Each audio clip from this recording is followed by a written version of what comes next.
Hi friend, Thursday morning vlog தான். வாங்க பார்க்கலாம். காலையில் எழுந்ததுமே ஒரு காஃபி குடித்தாதாங்க அன்றைக்கி டேவே நல்லா ஃப்ரெஷ்ஷாக போகும். பிரேக்ஃபாஸ்ட்லாம் முடிச்சதுக்கப்புறம் லன்ச் ப்ரிப்பேர் பண்ண ஸ்டார்ட் பண்ணியாச்சு.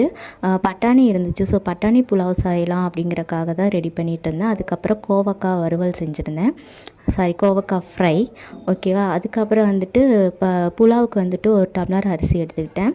இதே டம்ளரில் ஒரு டம்ளர் அரிசி எடுத்துகிட்டு நல்லா அதை வந்து 1/2 hour வந்து ஊற வச்சுட்டு எண்ணெயும் கீயும் போட்டு ஹோல் கிராம் மசாலா, வெங்காயம், பச்சை மிளகாய், இஞ்சி பூண்டு பேஸ்ட்டு இதெல்லாம் போட்டு நல்லா வதக்கியாச்சுங்க.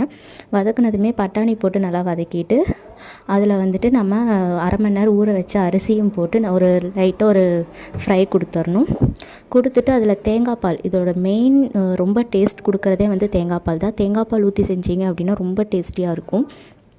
தேங்காய் பால் ஊற்றி தான் நான் செஞ்சுருந்தேன். ரொம்ப டேஸ்ட்டாக இருந்துச்சு. ரொம்ப நாளைக்கு அப்புறம் புலாவ் சாப்பிட்ட ஒரு ஃபீல் இருந்துச்சு. இந்த vlog பிடிச்சிருந்தா ஒரு லைக் பண்ணிக்கோங்க. தேங்க்ஸ் ஃபார் வாட்சிங். Bye bye.